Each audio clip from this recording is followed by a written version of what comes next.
இந்த உலகத்துல முதன்னு தோன்றியதே இசைதான். இசையில் இருந்துதான் சொற்கள் உருவானது. இசையில் இருந்துதான் நம்முடைய இன்னைக்கு நம்ம பேசிட்டு இருக்க எல்லா மொழி எழுத்து எல்லாமே இசைக்கு முன்னாடி இசையிலிருந்துதான் வந்தது. அந்த இசை தமிழனிடம் அந்த இசை இருந்தது. தமிழ் மொழி என்பது அப்படி ஒரு மொழியே கிடையாது, அது சமஸ்கிருதத்திலிருந்து வந்தது அப்படின்னு சொல்றார். திருக்குறள் சமஸ்கிருத இலக்கிய நூல்களை காப்பி அடிச்சு எழுதப்பட்டது என்று ஐயா நாகசாமி அவர்கள் எழுதி வச்சிருக்காங்க. இங்க சாதிய உணர்வுகள் வேறு அறுக்கப்பட்டுவிடும், மத உணர்வுகள் வேறு அறுக்கப்பட்டுவிடும். தமிழன் என்கின்ற இன உணர்வும் தமிழன் என்கின்ற ஓர்மையும் இந்த நிலப்பரப்பில் வேரூன்றிவிடும். அந்த எண்ணம் வரணும் அப்படின்னு சொன்னா தமிழனுடைய தொன்மையை, தமிழனுடைய வரலாற்றை நாம் புதுப்பிக்க வேண்டும். கடைசியா திருக்குறள் உள்ளிட்ட நம்முடைய இலக்கியங்கள் அனைத்துமே இன்றைக்கு இளைய தலைமுறை பிள்ளைகளுக்கு சென்றுவிடக் கூடாது என்று கல்வியில் இருந்து முற்றிலுமாக அகற்றிவிட்டார்கள். குடியாக இருந்தார்கள். குடினா ஒரு ரத்த சொந்தத்தில் இருக்கிறவங்க எல்லாம் சேர்ந்து ஒரு குடி. அப்படியாக தமிழர்கள் குடியாக இருந்தார்கள்.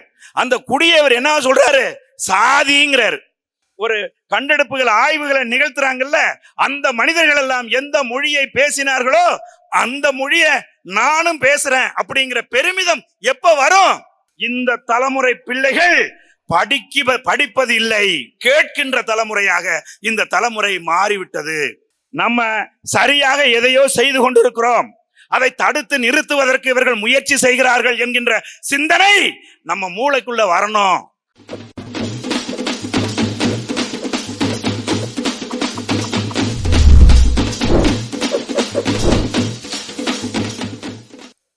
தமிழ் தேசிய பேரியக்கம் முன்னெடுத்து நடத்தி கொண்டிருக்கிற தமிழர் தொன்மை மாநாட்டில் பங்கேற்றிருக்கிற குருதி உறவுகள் அனைவருக்கும் மாலை வணக்கம்.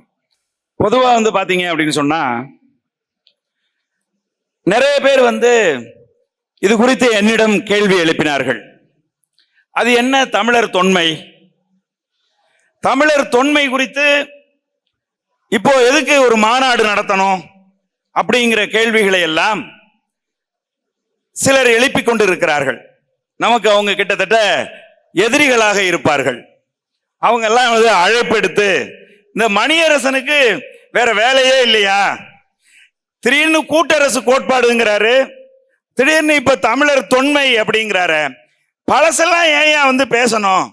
இன்னைக்கு இருக்கிற காலகட்டத்தில் நம்ம அரசியலை முன்னெடுக்காமல் பழசை எதுக்கு பேசணும் அப்படின்னு சிலர் என்னிடம் கேள்வி எழுப்பினார்கள். அதாவது நக்கல் நையாண்டியா கேள்வி எழுப்பினார்கள். நம்ம என்ன சொல்றோம் அப்படின்னா, இது வெறும் கடந்த கால பெருமைகளை பேசுகிற மாநாடு இல்ல. கடந்த கால பெருமைகளை ஏன் பேச வேண்டும் என்று சிந்திக்கிற ஒரு மாநாடு இந்த மாநாடு. கடந்த கால பெருமைகள் குறித்த பெருமிதங்கள் நமது இளைய தலைமுறை பிள்ளைகளுக்கு இல்லாமல் மறக்கடிக்கப்பட்டிருக்கு. எப்படி மறக்கடிச்சாங்க? தமிழர்களுடைய வரலாறு ஒட்டுமொத்தமாக மறக்கடிக்கப்பட்டிருக்கு. தமிழர்களுடைய தமிழ் பெரும் சொத்தாக இருக்கிற நம்முடைய பெரும் தமிழர்கள், அறிஞர்கள், ஆய்வாளர்கள், நம்முடைய பெரும் கவிஞர்கள் எல்லோருமே ஒட்டுமொத்தமாக மறக்கடிக்கப்பட்டிருக்கிறார்கள். கடைசியா திருக்குறள் உள்ளிட்ட நம்முடைய இலக்கியங்கள் அனைத்துமே இன்றைக்கு இளைய தலைமுறை பிள்ளைகளுக்கு சென்றுவிடக் கூடாது என்று கல்வியில் இருந்து முற்றிலுமாக அகற்றிவிட்டார்கள். அவர்கள் தான் நம்மிடம் கேட்கிறார்கள். என்ன கேட்கிறாங்க? ஐயா மணியரசன் ஐயாவுக்கு வேற வேலை இல்லையா அப்படின்னு நம்ம கிட்ட கேட்கிறாங்க. ஆக நம்முடைய பெருமிதங்களை, நம்முடைய வரலாற்றை, நம்முடைய முன்னோர்களினுடைய அந்த வாழ்க்கை முறையை, பண்பாட்டை, தமிழ் மொழியினுடைய ஆழத்தை நாம் தெரிந்து கொள்ளுகிற போதுதான் நமக்கு இந்த நிகழ்காலத்தினுடைய வாழ்க்கையும் எதிர்காலத்தினுடைய வளர்ச்சியும் குறித்து சிந்திப்பதற்கு ஏதுவாக இருக்கும். மறைக்கப்பட்டு கிடக்கு தமிழனுடைய வரலாறு. இங்க பேசும்போது ஐயா விருமாண்டி அவர்கள் சொன்னாங்க, 70,000 ஆண்டு கால தொன்மை தமிழ்நாட்டில் இருக்கிற ஒரு விருமாண்டி கிட்ட இருக்குன்னு சொன்ன போது என்னை தூக்கி வாரி போட்டு விட்டது என்று ஐயா பேசுகிற போது சொன்னார்கள். நண்பர்களே, அது மட்டும் இல்ல, ஒரு வரலாற்று தொடர்ச்சி நமக்கு இருக்கணும். அந்த தொடர்ச்சி அறுபட்டு நிக்குது. நம்முடைய அறுபட்டு இன்றைக்கு இந்த வரலாற்று தொடர்ச்சி நிக்குது. இளைய தலைமுறை பிள்ளைகளுக்கு போகல. நாங்க படிக்கிற காலத்திலேயாவது ஆத்திச்சூடி இருந்துச்சு, திருக்குறள் மனப்பாட பகுதி இருந்தது. இன்றைக்கு படிக்கின்ற பிள்ளைகளுக்கு அது கூட இன்னைக்கு இல்ல. கல்வியில் இருந்து நம்மை வெளியேற்றி விட்டான். மொத்தமா நம்முடைய வரலாறுகளை வெளியேற்றி விட்டார்கள். ஒரு பெருமிதம் வரணும் அப்படின்னு சொன்னா நம்முடைய தொன்மையை, நம் மொழியினுடைய வரலாற்றை, நமது தமிழர்களுடைய பண்டைய அந்த பண்பாட்டை, இதையெல்லாம் நாம் தெரிந்து கொள்ளாதான் பெருமிதம் வரும். இப்ப சொல்றோம், நம்ம உலகத்துல 6000 மொழி இருக்குடா, அதுல 6 மொழி செம்மொழிடா, அதுல உன்மொழி உன்னுடைய தாய்மொழி தமிழ் மொழியும் ஒண்ணுடா அப்படின்னு சொன்னாதான் அவனுக்கு அப்படி எங்க அண்ணன் செந்தமிழன் சீமான் சொல்றது மாதிரி ரெக்கையை தூக்கும். அப்படி அவனுக்கு, நான் தமிழன், என் தாய்மொழி தமிழ் மொழி, உலகத்தின் 6000 மொழியில செம்மொழி, நான் பேசுகின்ற மொழி. அன்றைக்கு திருவள்ளுவன் எந்த மொழியை பேசினானோ, தொல்காப்பியன் எந்த மொழியில் எழுதினானோ, இன்னைக்கு நம்ம கீழடியில ஒரு கண்டெடுப்புகள் ஆய்வுகளை நிகழ்த்துறாங்கல்ல, அந்த மனிதர்கள் எல்லாம் எந்த மொழியை பேசினார்களோ அந்த மொழியை நானும் பேசுறேன் அப்படிங்கிற பெருமிதம் எப்ப வரும்? உனக்கு உன்னுடைய தொடர்ச்சி, உன்னுடைய அந்த அந்த அந்த அந்த தொன்மைனா ஒண்ணு இல்ல, பழமை. உன்னுடைய கீழே உன்னுடைய வேறுன்னு அர்த்தம். தொன்மைனா உன்னுடைய வேறு என்னன்னு தெரியாம வேறு குறித்த பெருமிதம் ஒரு மரத்துக்கு இல்லைன்னா அது சரியா காய்க்காது. அப்ப வேறு குறித்த பெருமிதம் அந்த மரத்துக்கு எப்படி இருக்கணுமோ அது போல நம்முடைய இனத்தின் தொன்மை குறித்த பெருமிதம் நமக்கு இருக்க வேண்டும். அதுல பாத்தீங்கன்னா நம்முடைய தாய்மொழி தமிழ் மொழி. தமிழ் மொழியை இன்னைக்கு கல்வியிலிருந்து வெளியேற்றிட்டாங்க. கல்வியிலிருந்து வெளியேற்றினதுனால 2 தலைமுறை பிள்ளைகள், எழுத படிக்க தெரியாத பிள்ளைகள் இன்றைக்கு உருவாகி விட்டார்கள். நம்ம பிள்ளைகளுக்கு பேரு தமிழில் வைப்பதில்லை. நம்ம பேசுகிறதுல இது தமிழ் மொழி அப்படின்னு தெரிஞ்சு யாரும் பேசுறது இல்ல. தங்கிலம் இன்றைக்கு பேசி கொண்டிருக்கிறோம். நமது தாய்மொழி உலகத்தின் 6000 மொழியில ஒரு மொழி அப்படின்னு சொல்லி பெருமைப்படுகிற நம்முடைய தாய்மொழி இன்னைக்கு அழிஞ்சு போச்சு. அதை மீட்டுருவாக்கம் செய்யணும் அப்படின்னு சொன்னா அதனுடைய பெருமிதம் அது எப்படி கடந்து வந்திருக்கு அப்படிங்கிறத நம்ம பார்க்கணும். இங்க ஒரு கும்பல் இருக்கு.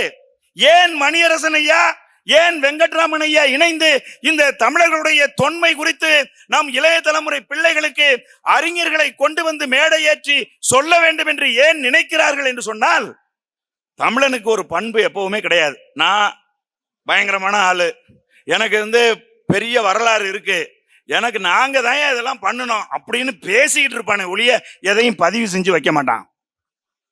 அந்த பண்பு அவனுக்கு கிடையாது. ஆனால் ஆரிய பிராமணர்கள் என்ன செய்வானா, எல்லாத்தையும் பதிவு செஞ்சு வச்சிருவான். நம்மளதெல்லாம் எடுத்து அவனதுன்னு பதிவு செஞ்சு வச்சிருவான்.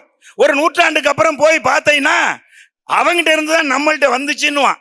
அப்படித்தான் ஐயா நாகசாமி அவர்கள், முனைவர், அகழ்வாராய்ச்சி செய்த ஒருத்தர் என்ன செய்யறாரு, ஒட்டுமொத்த தமிழ் சமூகத்தையுமே இழிவு செய்து வைத்திருக்கிறார். தமிழ் மொழி என்பது அப்படி ஒரு மொழியே கிடையாது, அது சமஸ்கிருதத்திலிருந்து வந்தது அப்படின்னு சொல்றார். திருக்குறள் சமஸ்கிருத இலக்கிய நூல்களை காப்பி அடிச்சு எழுதப்பட்டது என்று ஐயா நாகசாமி அவர்கள் எழுதி வச்சிருக்காங்க. அதுக்கப்புறம் அவர் சொல்றாரு, இந்த வர்ணாசிரம கோட்பாடு இருக்கு பாருங்க, அது பிராமணர்கள் ஆரியர்கள் கொண்டு வந்தது கிடையாது, அது தமிழர்களுடைய இலக்கியங்கள்ல இருக்குங்க அப்படின்னு அவர் எழுதி வச்சுட்டு போயிருக்காரு. ஆங்கிலத்தில் எழுதி வச்சுட்டு போயிருக்காரு. படிக்கிற வெளிநாட்டுக்காரங்க என்ன நினைப்பான், தமிழ் சமூகம் சாதிய சமூகம், தமிழ் சமூகம் வர்ணாசிரம கோட்பாட்டை தூக்கி சுமந்த ஒரு இழிவான சமூகம் என்று நினைப்பானா, நினைக்க மாட்டானா? யோசிச்சு பாருங்க. இதையெல்லாம் செஞ்சு வச்சவன் யாரு? அவன் பூநூலை பிடித்துக் கொண்டு ஒரு அழகான பொய் நூலை எழுதி வைத்து விட்டு சென்றிருக்கிறான். இதையெல்லாம் உங்களுக்கு சொல்லணும், நீங்கள் மாற்றி சிந்திக்க வேண்டும். தமிழன் உண்மையாகவே சாதிய கோட்பாட்டையா அவனுடைய இலக்கியங்கள் தாங்கி இருக்கின்றன? யோசிச்சு பாருங்க. குடி அப்படின்னு சொல்றான், குடினா ரத்த பந்தம். இன்னைக்கு நீங்க நம்ம ஊர்ல பாருங்க, எங்க ஊர்ல எல்லாம் பாத்தீங்கன்னா சங்கரன் தெரு, பாலாயி குடிக்காடு, பாப்பா நாடு அப்படின்னு ஒருத்தர் பேர்ல ஒரு ஊர் இருக்கும். அதுக்கு என்ன அர்த்தம் அப்படின்னா, தமிழர்கள் குடியாக இருந்தார்கள். குடின்னா ஒரு ரத்த சொந்தத்தில் இருக்கிறவங்க எல்லாம் சேர்ந்து ஒரு குடி. அப்படியாக தமிழர்கள் குடியாக இருந்தார்கள். அந்த குடியை அவர் என்ன சொல்றாரு? சாதிங்கிறாரு. புரியுதுங்களா உங்களுக்கு? நம்முடைய அறிஞர்கள் ஐயா இங்க இருக்காங்க, மதிப்புக்குரிய தக்கார் மாசே விக்டரையல் போன்றவர்கள் எல்லாம் இங்க இருக்கிறாங்க. அவங்க எல்லாம் இதையெல்லாம் பற்றி நிறைய எழுதிட்டாங்க, நிறைய சொல்லிட்டாங்க. ஆனால் நம் தமிழ் பிள்ளைகள் கல்வியில் இருந்து தமிழ் வெளியேற்றி விட்டதால் தமிழ் படிக்க தெரியாத பிள்ளையா போயிட்டான். நான் இளம் பிள்ளைகளை சந்திக்கும் போதெல்லாம் கேட்கிறேன், உனக்கு தமிழ் எழுத படிக்க தெரியுமான்னு. தெரியாதுங்கிறான். ஏன்டான்னு கேட்டா, நான் 1ஆவதுல இருந்து எல்கேஜில இருந்து நான் ஆங்கில வழியில தான் கற்கிறேன்னு சொல்றான். அவனுடைய பிள்ளையாது இல்லை. நாம் தமிழர்கள் தமிழ் மொழியில் தங்களுடைய பிள்ளைகள் படிப்பதை அவமானமா கருதுறான். தமிழ் மொழியில் தங்கள் பிள்ளைகள் பேசுவதை இழிவா நினைக்கிறான். அப்படியாப்பட்ட ஒரு சூழ்நிலையில தான் இன்னைக்கு இப்படி தவறான வரலாறுகளை எழுதி வச்சிருக்கிறான். எங்க குடி என்பது ஒரு ரத்த பந்தத்துல உள்ளது. அதன் பிறகு அவன் அதை மாத்துறான். எப்படி மாத்துறான்? ஒரே குடிக்குள் விலங்குகள் போல திருமணம் செய்து கொள்ள கூடாதுன்னு பக்கத்து குடிகள்ல இருந்து திருமண உறவு முறைகளை அவர்கள் மாற்றி அமைக்கிறார்கள். ஒவ்வொரு குடிக்கும் ஒரு அடையாளம் வேண்டும் என்பதற்காக அவர்கள் பழகுகிற விலங்குகளில் இருந்து, செடிகளில் இருந்து, மரங்களில் இருந்து, பூக்களில் இருந்து குல அடையாளங்களை உருவாக்கி கொள்கிறார்கள். அந்த குல அடையாளங்கள் தான் பிற்காலத்துல பாத்தீங்கன்னா சேரனுடைய சின்னம், பாண்டிய சின்னம், சோழ சின்னம் என்று பல்வேறு சின்னங்களாக அது மாறி போயிருக்கு. இந்த வரலாற்றை திரிச்சு நம்ம பாணன், துடியன் அப்படின்னு 4 குடியல்லாது வேற இல்லைன்னு சொல்றாங்க இல்லையா? நம்முடைய முன்னோர்கள் இலக்கியங்கள்ல சொல்லியிருக்காங்க இல்லையா? புறநானூற்றுல அத அவர் என்ன சொல்றாருன்னா, இது அண்டா சாதி கட்டமைப்பு, இது அண்டா 4 வருணம், இதை தாண்டா தமிழர்கள் வச்சிருக்கிறான். தமிழன்றதாண்டா சாதி இருந்துச்சு, ஆரிய பிராமணர்கள் சாதியை கொண்டு வரலடா அப்படின்னு அவன் சொல்லுகிறான். அப்படி சொல்ற போது நாம் அதை மறுத்து பேச வேண்டும், அதை தூக்கி வெளியில வீசணும், அதற்கு எதிராக நாம் வழக்கு தொடுக்கணும், அந்த நூலை பறிமுதல் செய்யணும். அப்படின்னு சொன்னா நமக்கு அந்த தொன்மை தெரிந்திருக்க வேண்டும், அதனுடைய வரலாறு நமக்கு புரிந்திருக்க வேண்டும். நீ நல்லா யோசிச்சு பாருங்க, நீர் மேலாண்மையில் தமிழனை விட உயர்ந்தவன் உலகத்துல எவனாவது இருக்கானா? அந்த பெருமிதம் நமக்கு இருக்கா? சொல்லுங்க பாப்பா. ஓடுகிற தண்ணியை, கரண்ட் மாதிரி வேகமாக பாய்ந்து ஓடுகிற தண்ணியை தடுத்து நிறுத்தி நம்முடைய முன்னோன் கல்லளை கட்டி வச்சிருக்கானே, யோசிச்சு பாருங்க. எப்படி பிரிச்சிருக்கான்? இன்னைக்கு வரைக்கும் வாய்க்கால் கண்ணியா பிரிச்சு, வாய்க்காலாய் பிரித்து, ஆறா பிரிச்சு, அதை வெவ்வேறு விதங்களாக பிரித்து எப்படி நீர் பாசனத்தை நம்முடைய தமிழர்கள் செய்திருக்கிறார்கள். ஆனா அவன் என்ன சொல்றான்? ஐயா நாகசாமி ஐயா சொல்றாங்க, ஆரியர்கள் இங்க வரல அப்படின்னு சொன்னா தமிழர்கள் இன்னமும் அதாவது பழங்குடியினாவே இருந்திருப்பான், அவனுக்கு நாகரிகம்னா என்னன்னே தெரிஞ்சிருக்காது. ஆரியர்கள் வந்துதான் நாகரிகத்தை கற்றுக் கொடுத்தார்கள், அவர்களுக்கு பண்பாட்டை கற்றுக் கொடுத்தார்கள், அவர்களுக்கு வாழ்வியலை புதுப்பித்து கொடுத்தார்கள் அப்படின்னு சொல்லி ஐயா நாகசாமி போன்றவர்கள் பதிவு செய்து வைத்திருக்கிறார்கள். என் அன்பான உறவுகளை, இளைய தலைமுறை பிள்ளைகளுக்கு ஒரு விழிப்புணர்வை ஏற்படுத்தணும் அப்படின்னு சொன்னா, நீங்க இன்னைக்கும் பாத்தீங்க அப்படின்னா பிராமணர்கள் என்ன செய்வாங்கன்னா, தங்களுடைய பிள்ளைகளுக்கு அது பிறந்து ஒரு 3 வயசு 2 வயசா இருக்கும் போதே பாட்டு கத்துக்கிறதுக்கு அனுப்புவாங்க. அப்புறம் நடனம், அதாவது பரதநாட்டியம் கத்துக்கிறதுக்கு அனுப்புவாங்க. பாட்டு கத்துக்கிறதுக்கு அனுப்புறது அவன் மேடையில உட்காந்து பாடணுங்கிறதுக்காக இல்ல, நல்லா தெரிஞ்சுங்க. ஆனா நம்ம புள்ள பாடிச்சுன்னா என்ன செய்வான்? தலையில ஓங்கி தட்டுவான், கூத்தாடி பேல என்ன வேலை செஞ்சிட்டு இருக்க நீ அப்படின்னு சொல்லி. ஆனால் அந்த இசை என்பது, காலையில அம்மா பேசும்போது ரொம்ப அருமையா பேசினாங்க, இசைதான் சொல்லுக்கு முன்னாடி பிறந்தது இசைதான். இந்த உலகத்துல முதன்னு தோன்றியதே இசைதான். இசையில் இருந்துதான் சொற்கள் உருவானது, இசையில் இருந்துதான் நம்முடைய இன்னைக்கு நம்ம பேசிட்டு இருக்க எல்லா மொழி எழுத்து எல்லாமே இசைக்கு முன்னாடி இசையிலிருந்துதான் வந்தது. அந்த இசை தமிழனிடம் அந்த இசை இருந்தது. அந்த விஷயத்த அவன் தன்னுடைய அடுத்த தலைமுறை பிள்ளைக்கு கடத்துறான். ஏன்னா மேடையில உட்கார்ந்து ஒருத்தன் பாடும்போது தொடைய தட்டணும் இல்லையா, அதை ரசிக்கணும் இல்லையா, அதை ரசிக்கிறதுக்கு அடுத்த தலைமுறை பிள்ளைய உருவாக்குறான், திட்டமிட்டு உருவாக்குறான். ஆனா நம்ம அதை செய்யறோமா? சொல்லுங்க பாப்பா. நம்முடைய தொன்மையை பற்றி என்றைக்காவது நமது பிள்ளைகளுக்கு எடுத்து சொல்லி இருக்கிறோமா? பரதநாட்டியத்தை சின்ன பிள்ளையிலே கத்துக் கொடுக்குறான். ஏன் கத்துக் கொடுக்குறான்? அவன் தங்களுடைய அந்த கலையை அடுத்த தலைமுறை பிள்ளைகளுக்கு திட்டமிட்டு கடத்துறான். நம்ம கடத்துறோமா? சொல்லுங்க பாப்பா. என்றைக்காவது நமது பெருமைகளை பற்றி நம் பிள்ளைகளுக்கு சொல்லி இருக்கிறோமா? நாம் தமிழர் கட்சி அண்ணன் சீமான் எப்ப பாரு தமிழன் அப்படி வாழ்ந்தான், தமிழன் இப்படி வாழ்ந்தான், இவன் கப்பலை கட்டி அங்க போய் நாட்டை பிடிச்சான், இங்க போய் பிடிச்சான்னு எப்ப பாருயா பழச பத்தியே பேசிட்டு இருக்காங்க. இணையதளங்கள்ல உட்காந்து இந்த திராவிட குஞ்சுகள் உட்காந்து விமர்சனம், கடுமையான விமர்சனம், பழச பத்தி பேசுறான்னு. ஏன்னா இவர்கள் தமிழனுடைய வரலாற்றை இங்க பெரியாரில் இருந்து தான் தொடங்குது, அண்ணாவில இருந்து தான் தொடங்குதுன்னு எழுதி வச்சிருக்கான்ல. அதனால அதற்கு மாற்றாக தமிழனுடைய தொன்மை வரலாற்றை தோண்டி எடுக்கிற போது அவன் என்ன செய்யறான்? விமர்சிக்கின்றான். நம்மள எப்ப எதிரி நம்மளை விமர்சிக்கிறானோ அப்பவே நம்ம உஷாராயிடணும். என்னென்ன, நம்ம சரியாக எதையோ செய்து கொண்டிருக்கிறோம், அதை தடுத்து நிறுத்துவதற்கு இவர்கள் முயற்சி செய்கிறார்கள் என்கின்ற சிந்தனை நம்ம மூளைக்குள்ள வரணும். அந்த அடிப்படையில் தான் இன்றைக்கு நம்முடைய தமிழ் தேசிய பேரியக்கம் மிக அழகான ஒரு அருமையான தொடக்கத்தை செய்திருக்கிறது. இது மதுரையில் மட்டும் நடக்கக்கூடாது. மதுரையில் மதுரை ரொம்ப பொருத்தமா இருக்கு. தமிழ் மொழிக்கு மதுரை ரொம்ப பொருத்தமா இருக்கு. தமிழ் மொழி சமஸ்கிருதத்திலிருந்து வந்துச்சுன்னு ஒருத்தன் சொல்றாயா? சமஸ்கிருதத்திலிருந்து தானே வந்துச்சு. தமிழ் இலக்கியங்கள் எல்லாம் அந்த உபநிடதங்கள், அர்த்த சாஸ்திரம் போன்ற நூல்கள் இருந்தாண்டா வந்துச்சு.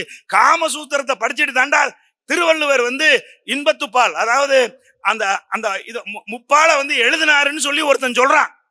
நம்மளால நம்ப முடியுதா? சொல்லுங்க பாப்பா. எவ்வளவு ஆராய்ச்சிகள் இருக்கு நம்முடைய தமிழ் எழுத்து எப்படி வந்துச்சுன்னு. இங்க வல்லம், தஞ்சை மாவட்டத்துல வல்லம்னு ஒரு இடம் இருக்கு. அங்க ஒரு அகழாய்வு செய்து ஒண்ணு கண்டுபிடிச்சாங்க. அந்த சுடு பானை ஓடுறதுல சுடுகளம், அதுல குறியீடுகள் இருந்தது.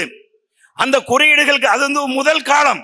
இரண்டாவது காலம் அந்த கலன்களில் பொறிக்கப்பட்ட குறியீடுகளில் இருந்து கீரல் குறியீடு, அடுத்த காலம் கீரல் குறியீடு வர்றான். கீரல் குறியீடிலிருந்து அடுத்ததாக அந்த குறியீடுகளோடு சேர்த்து தமிழ் பிராமி எழுத்தையும் கொண்டு வரான். நாகசாமி ஐயா சொல்றாரு, பிராமி எழுத்துக்கள் என்பது பிராமணர்களுடைய எழுத்து. அவங்க பேசின மொழிக்கு, சமஸ்கிருத மொழிக்கு எழுத்து வடிவமே இன்னைக்கு வரைக்கும் கிடையாது. அது பேசுற மொழியும் கிடையாது, அது எழுத்து மொழியும் கிடையாது. அவர் சொல்றாரு, அவங்க தான் எழுத்தையே உருவாக்கி கொடுத்தாங்க தமிழனுக்கு அப்படின்னு. அப்படின்னா தமிழன் எழுத்து எங்க இருந்து வந்தது, தமிழனுடைய எழுத்து எப்படி வந்தது என்கின்ற வரலாற்றை நமது பிள்ளைகளுக்கு கடத்தணுமா வேண்டாமா? சொல்லுங்க பாப்பா. எழுதி வச்சிருக்காங்க, நிறைய எழுதியிருக்காங்க. ஐயா மாசை விக்டர் அவர்கள் எழுதியிருக்காங்க, ஐயா அறிஞர் குணா அவர்கள் எழுதியிருக்கிறாங்க. இன்னும் நிறைய அறிஞர்கள் தமிழர்களுடைய தொன்மை குறித்து ஆய்வு செய்து எழுதி வச்சிருக்காங்க. ஆனால் என்ன ஒரு உண்மை என்பதை நாம் புரிந்து கொள்ளணும். அப்படின்னா இந்த தலைமுறை பிள்ளைகள் படிப்பது இல்லை, கேட்கின்ற தலைமுறையாக இந்த தலைமுறை மாறிவிட்டது. அதை எப்படி கேட்கிறான்? கொஞ்சம் தான் கேட்கிறான். ஷார்ட்ஸ் பாக்குறான். ஷார்ட்ஸ் தள்ளி விட்டு ஷார்ட்ஸ் பார்க்கின்ற ஒரு மனநிலைக்கு இந்த டிஜிட்டல் யுகம் நம்முடைய பிள்ளைகளை மாற்றி இருக்கிறது. அப்ப அதிலிருந்து அவர்களை நூல்களை வாசிக்கிற பண்புக்கு முதல்ல கொண்டு வரணும். அப்படி கொண்டு வந்து நம்முடைய தொன்மை என்ன, ரெண்டே விஷயம் தாங்க. தமிழன் எப்படி உருவாகி வந்தான், தமிழனுக்கு எப்படி மொழி வந்துச்சு, தமிழனுடைய பண்பாடு என்ன, தமிழனுடைய நாகரிகம் என்ன, இதுதான் மொத்தமா தொன்மை. அந்த தமிழனுடைய வரலாற்றில் நாம் பிள்ளைகளுக்கு சொல்லிக் கொடுக்க வேண்டியது.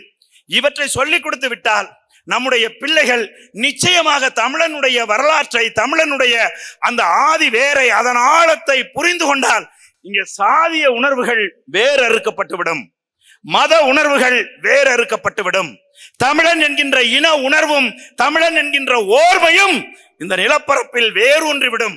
அந்த எண்ணம் வரணும் அப்படின்னு சொன்னா தமிழனுடைய தொன்மையை, தமிழனுடைய வரலாற்றை நாம் புதுப்பிக்க வேண்டும், நமது பிள்ளைகளுக்கு அதை படிப்பிக்க வேண்டும் என்று கூறி எனக்கு வாய்ப்பளித்த தமிழ் தேசிய பேரியக்கத்தினுடைய தலைவர் மதிப்புக்குரிய மணியரசன் ஐயா, மதிப்புக்குரிய ஐயா கி வெங்கட்ராமன் ஐயா போன்றவர்களுக்கு நன்றி கூறி விடைபெறுகிறேன். நன்றி, வணக்கம்.